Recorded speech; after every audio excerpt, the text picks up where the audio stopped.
Hello there. My name is Marilyn from Maya Health Wellness. I'm a healthcare provider working in an outpatient clinic. In this channel, we're going to look at some of the factors that promote well-being and, of course, look at some of the things that we go through as a healthcare provider. In my previous video, we talk about fever in small children. And if you have not watched it, please go back and watch. Get to learn some things that parents go through or what's needed to be done whenever they have fever.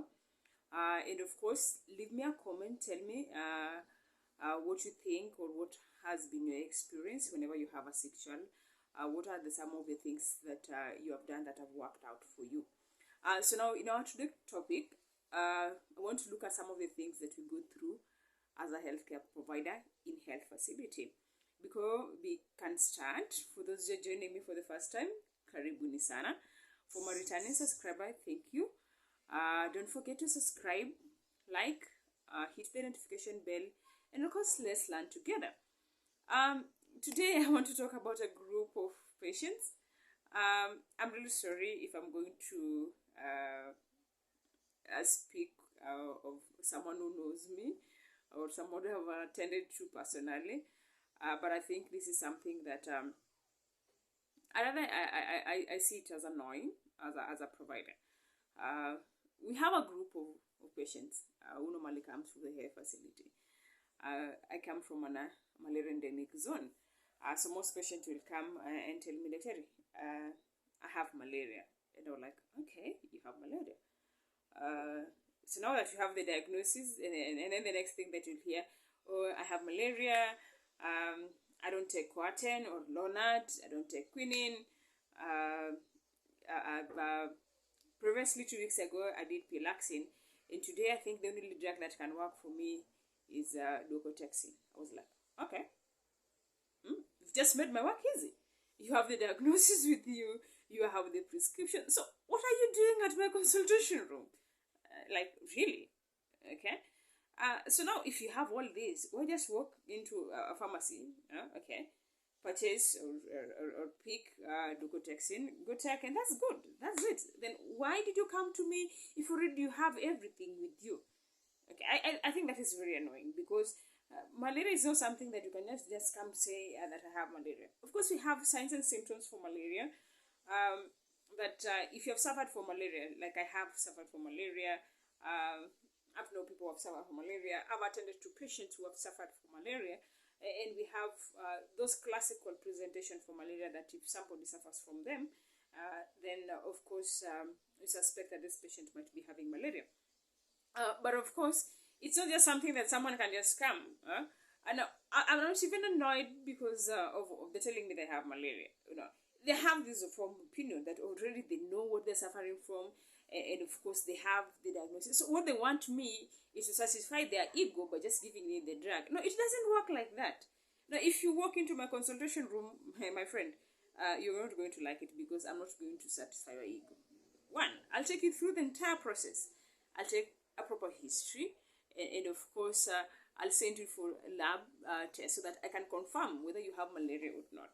Perhaps maybe it's not even malaria because we have several conditions that present like malaria. For instance, we have brucellosis, whereby someone will come and complain about they having a headache that does not resolve whenever they take antipyretic. They'll have joint and muscle pain. And most of them, they'll tell you that they feel that these muscles are separating from each other. That kind of feeling, okay? So they'll have joint pain, they have muscle pain, they'll have fatigue, general body weakness, okay? And now when you look at presentation of malaria, almost classical to that one. So you'll have headache, you'll have rigors, of course you'll have joint pains, general body malaise, they'll have fatigue. So you look at those similarity of those presentation for brucella in malaria, they're almost similar. And of course, when somebody has acute tonsillitis, they almost present the same. They'll have rigors, they'll have headache, almost classical. They're the same.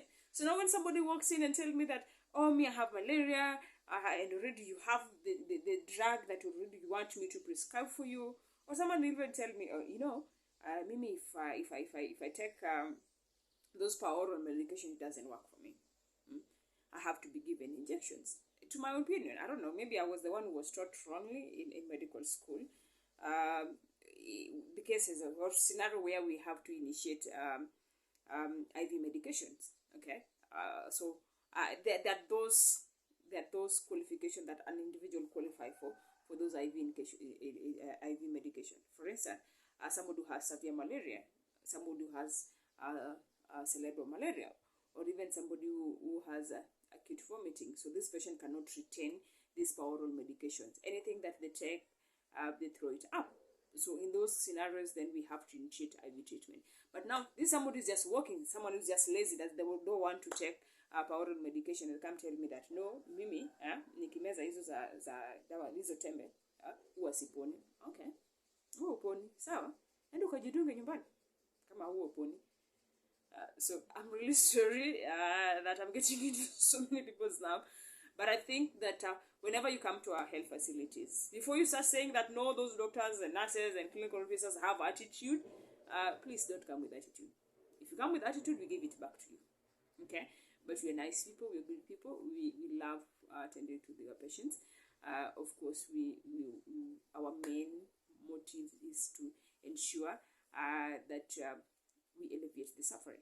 If at all it's something that we cannot be able to treat completely, we'll be there to help you alleviate those pain that the patient has. And of course, if it's something that is treatable, we're always there. We have passion. We love what we do. But of course, help us love what we do too. Because when you come and do demands on us, we are all human. We also have feelings. Okay? We also get annoyed. And we also get tired. So whenever that you come to see us, I think my humble request is that just you as your brothers and sisters, your daughters, your grandchildren, just treat me the similar way you treat them.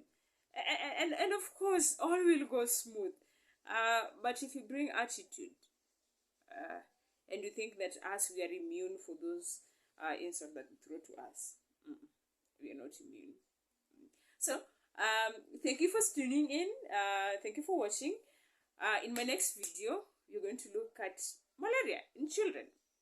We're going to look at some of the things that we need to do as parents, depending again where you come from. What are some of the things that promote mosquito breeding? And of course, we're going to look at some of the things that we need to do in order to prevent malaria. And of course, we're also going to look at treatment for malaria, because I've talked too much about malaria, so it will be so unfair if I don't discuss about malaria. So in my next video, we're going to look at malaria in children. Bye. See you until next time.